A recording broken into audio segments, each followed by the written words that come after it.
ಹೌದು, ನನಗ್ ನೀವೇನಾಗ್ಬೇಕು? ಅತ್ತೆ ಮಗಳು. ಅತ್ತೆ ಮಗಳು.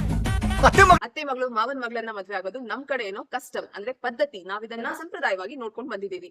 ಆದ್ರೆ ಭಾರತದ ಎಲ್ಲಾ ಕಡೆ ಈ ರೀತಿ ಅಲ್ಲ. ನಮ್ಮ ಹಿಂದೂ ಮ್ಯಾರೇಜ್ ಆಕ್ಟ್ ಈ ರೀತಿ ಮದುವೆನ ನಲ್ ಅಂಡ್ ವಾಯ್ಡ್ ಅಂತ ಡಿಕ್ಲೇರ್ ಮಾಡಿದೆ. Section 5 of Hindu marriage act ಈ ರೀತಿಯಾದಂತಹ ಮದುವೆ ಅಂದ್ರೆ ಸಪೆಂಡ ರಿಲೇಶನ್ಶಿಪ್ ಅಲ್ಲಿ ಮದುವೆ ಆಗೋದನ್ನ ನಲ್ ಅಂಡ್ ವಾಯ್ಡ್ ಅಂತ ಡಿಕ್ಲೇರ್ ಮಾಡಿದೆ. ಈ ಸೆಕ್ಷನ್ ಪ್ರಕಾರ ಸಪೆಂಡ ಮ್ಯಾರೇಜಸ್ ಅಂತಂದ್ರೆ ತಾಯಿ ಕಡೆಯಿಂದ 3 ಜನರೇಷನ್ ಮೇಲಕ್ಕೆ ಅಂಡ್ ತಂದೆ ಕಡೆಯಿಂದ 5 ಜನರೇಷನ್ ಮೇಲಕ್ಕೆ ಇರುವಂತ ರಿಲೇಶನ್ಶಿಪ್ ಅಲ್ಲಿ ಮದುವೆ ಆಗೋದು. ಆದ್ರೆ section 3 of Hindu marriage act custom ನ ಡಿಫೈನ್ ಮಾಡುತ್ತೆ. ಅಂದ್ರೆ ಎಲ್ಲೆಲ್ಲ ಇದನ್ನ ಮುಂಚೆನೂ ಪ್ರಾಕ್ಟೀಸ್ ಮಾಡ್ಕೊಂಡ್ ಬಂದಿದ್ದಾರೆ ಅನ್ನುವಂತ ಕಸ್ಟಮ್ ಅಂತ ಎಸ್ಟಾಬ್ಲಿಷ್ ಆಗಿದೆ.